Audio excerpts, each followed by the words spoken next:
Hi, my name is Sean Bouquet. I am a studio teacher as well as an orchestra director in Southeast Michigan. I'm currently the studio chair for the American String Teacher Association Michigan chapter. And I'm going to do a presentation kind of like how I would at a conference. If you have any questions, feel free to email me. Or if there's a comment section below this video, feel free to put it there and I can respond to things there. So this is going to be on setting up Zoom and other virtual settings and other programs to make a really engaging environment. So first thing what I'm going to do is I'm going to tell you about my first experience with virtual teaching. And this is late March, I believe, of 2020 when we all kind of had to go virtual. And I'd been teaching in person for about a decade. I was teaching about 50 students a week. I was a full-time private teacher. And I was thinking, I can't do this. How am I going to do what I want to do virtually? So first couple lessons I had, it went great. The students were unpacked and tuned and ready to go. It wasn't the spend 5 minutes unpacking, chit-chatting. We just went with it. And I felt like we got a lot done. So I started racking my brain about how do I make it engaging. And it really worked. I gained students over virtually. I started teaching students in other states, and my studio grew. And about a year and a half later, when I decided to switch back to in person if people wanted to, the majority preferred to stay virtual because they felt like they could actually get more done and it was more convenient as well. So a couple things. First off, just settings on Zoom. And if you've ever taught over Zoom and taught music lessons, you probably already know this, but there are some things that people have had troubles with. If you use things like FaceTime or Google Classroom, any of that, I'm not sure if there are these settings there now, if they recently added them. I know there wasn't the possibility to do this a year or two ago. So what it is, the first main thing is turn on original sound. It's the worst name ever. It should honestly just be, hey, turn off filters, because that's what it's doing. It's taking the filters that try to cut out background sound and it turns them off. So turn on original sound. It used to say that. Now it says original sound for musicians, which is kind of nice. And if it's already set up, every time you log in, this will say original sound for musicians off. You just click it on and then it won't filter out background sounds. On the settings, don't worry so much about high fidelity or echo cancellation. If none of that's checked, if actually the original sound isn't checked, go to audio settings, click that. Your students want to do this too. You're going to need your students to do this. So they go into settings and click that. If they're using a computer, should be no problem. Some tablets don't have the setting. Most phones don't show the setting at all. So if they're using a phone, they won't have the possibility for this. And you just have to do a great job of looking at their fingers and figuring out if they are playing where they should or how they should. One setting is don't turn on the stereo audio for a specific reason that I'll talk about later on. If it's mono and you have a single microphone, yeah, it's fine. But for something I'm going to show later on, which is a digital audio workstation, you don't want stereo sound. For this to work, though, you need headphones. If you don't have headphones, it won't work. If you turn off filters and turn on the original sound, as the sound comes out of the speakers, it gets filtered back through the microphone.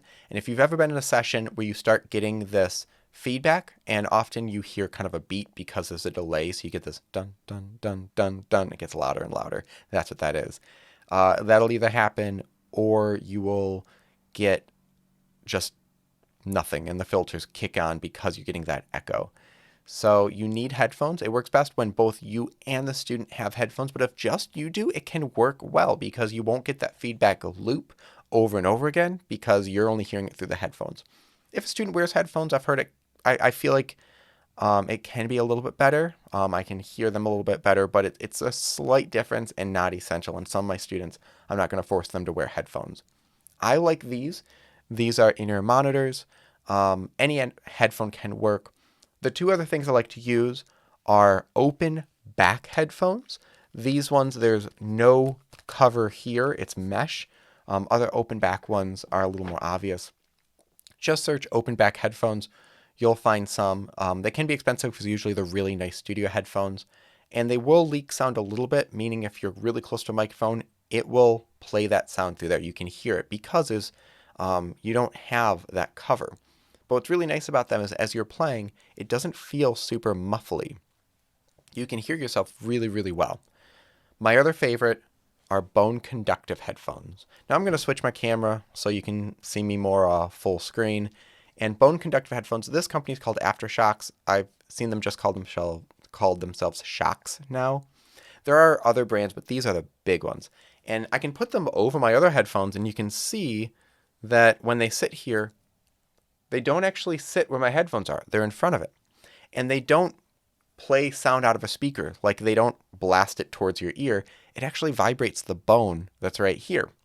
And it sounds really good. It sounds fairly clear, but your ears are wide open. It's not leaking any sound.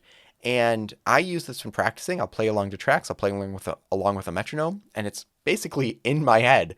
These are used by runners a lot because they keep their ears open. Now, I've heard complaints about the sound. It's very minimal. Now, if you're listening to a Mahler symphony and want the best sound ever, yeah, get some, I guess, really super nice headphones, but these work great. The only reason I don't use them a lot is because I don't like worrying about charging them and keeping them charged. So I just use these. Now, if I just use these plugged to my computer, it would be a bit muffly, so I might take one earbud out. But because of the digital audio workstation, which I'll talk about later, and it says at the bottom, that helps with that, with the audio not feeling too muffly. And a couple features in Zoom. There are things like reactions where students can interact or just raise their hand and a hand pops up. There's a new one that's an AI summary, and it'll give a readout of the actual transcript of the whole meeting, which can be great for recording student conversations. And then also backgrounds. So, for example, I'm going to make myself full size here. And if I'm, let's say, talking to a class and I want to change the background, I could just do that. And this is a very simple one. I just picked this one up. It's a free background on a program called, or a website called Upsplash or Unsplash. It's Unsplash. So there you can get a bunch of free ones. During the holidays, I'll have holiday ones, but also just whatever we're doing. If, let's say, we're doing a thing that has to do with planes, I'll have planes in the background, or just some silly ones. Changing it up can just make a nice change and doesn't feel like, oh, this is Mr. Bouquet's office again.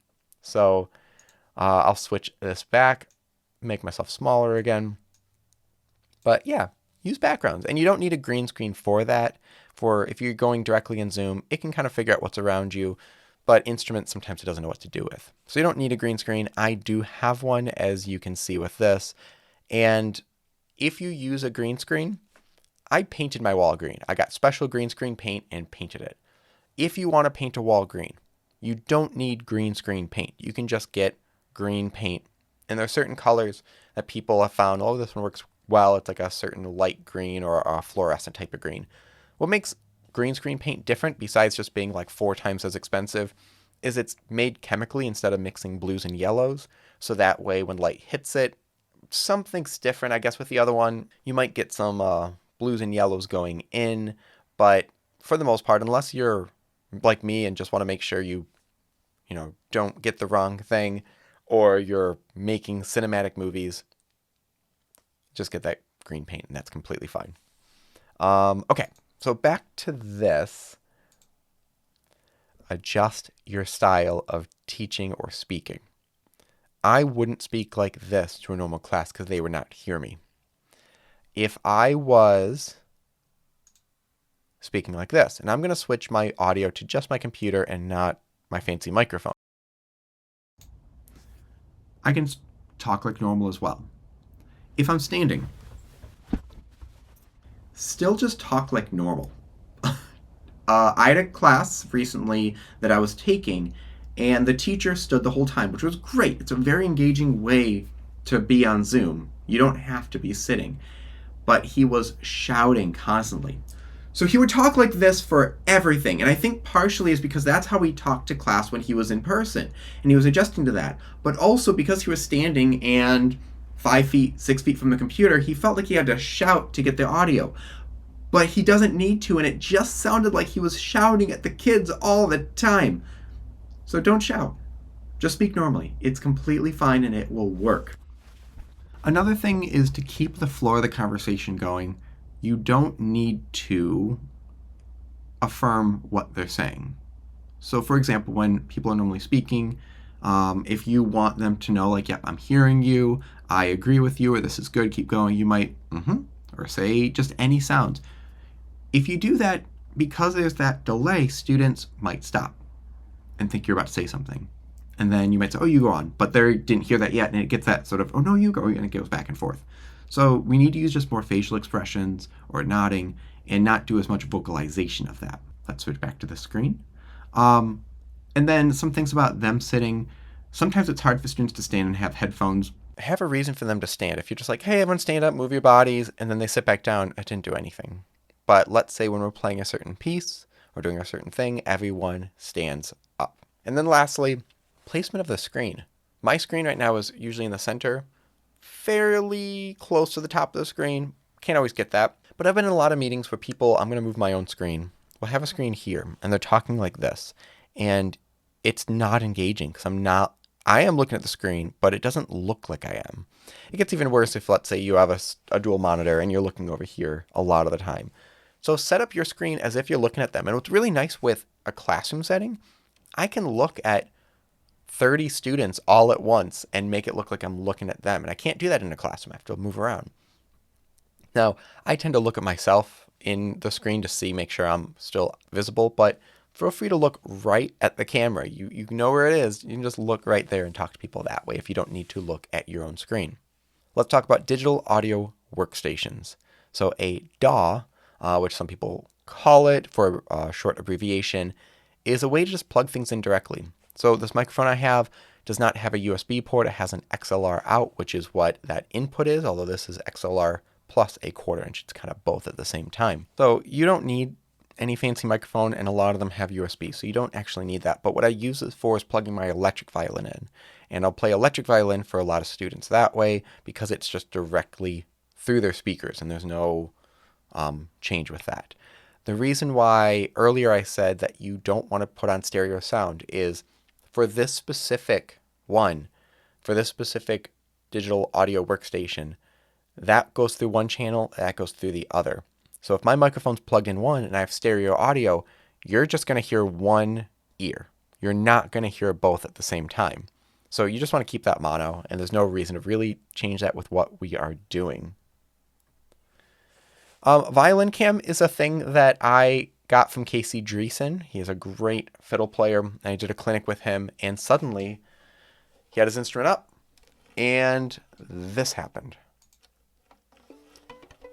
And I could just see his hands. And with my green screen, I can be in it too. Casey's just switched to that. And you don't need anything special besides a webcam and switching it over Zoom. And the webcam is right here. I have it on a microphone arm. And sometimes this text right here, I'll show you how to do this in a second, but I just flashed this. Kids tend to think that's fun. But I can see my fingers. And something that you can't really do in person, especially if you're teaching a lot of little kids without going down real low. They can't just see your hands nicely like that. So violin cam, just have a separate webcam. You can get them much, much cheaper now. You don't need a microphone arm, but if you do have that, it's great. If not, just like tape it to the wall and then you have that. And it's a great way to have some change of scenery. Okay, a couple other quick things. This is the program that makes all of this possible of what I'm doing. It's called OBS, completely free, always will be free. It's a bit overwhelming when you first look at it because it can do a lot. It's open broadcaster software. It was originally made for people to basically set up, if they're going to live stream, that they can put text and images and transitions. I mean, all my transitions are with a fade. I can do swipes. I can do different things. There's a lot to do. All you need to do with this is at the very bottom, there'll be scenes. Scenes are basically like your events. It's like a project. So I have one scene that is me with my iPad, which I can show you right now. I just click my scene that says iPad. And now I have my iPad in the background. And my iPad is set up as one of the sources. I have an iPad. I've got my camera. There's iPhone. Here's iPad. There's different microphones, which you don't actually need for Zoom. That's if I'm going to record stuff separately. There's my webcam. And then you can make if they're visible or not. So there's a lot of different ways you can set this up. I like different scenes where I don't adjust too much, but just kind of go through different ones for what I want to do. Sometimes I will change it a bit, like I'll make something visible or not. But I'll mainly just leave it at this. And once you have that set up, you click Start Virtual Camera. And then when you're in Zoom, this will be one of the cameras. So if you have your computer camera or a webcam, this is one of those cameras.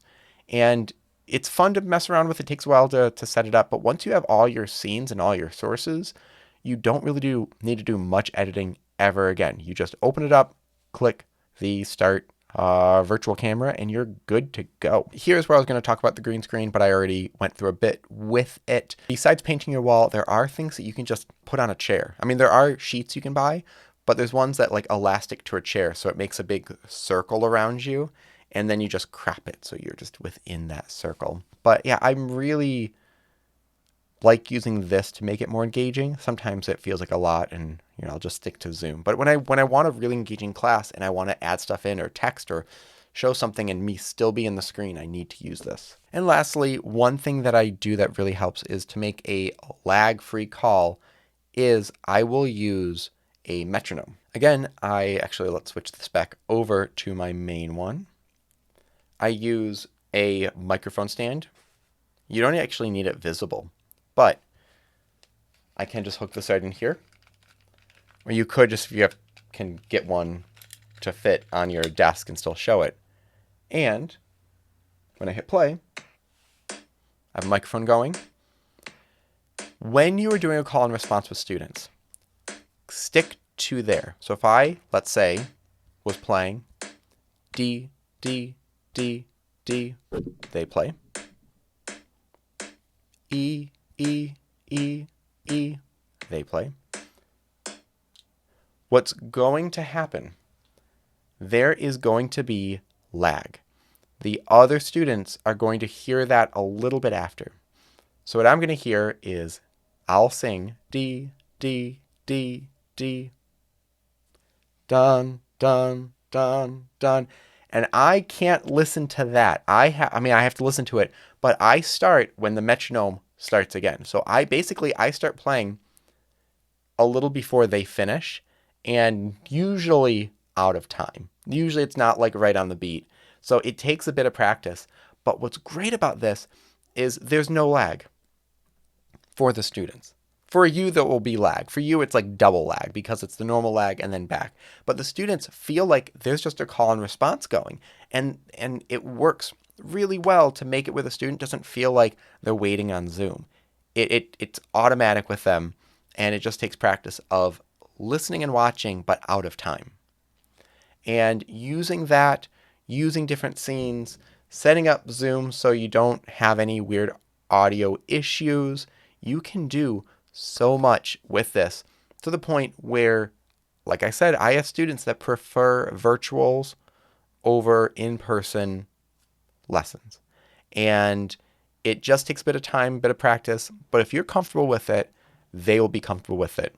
And the more you do it, the more you go for it and just, sometimes technology decides to do some weird stuff. But as long as you go into it with a good mindset, everyone's going to have a good time with it.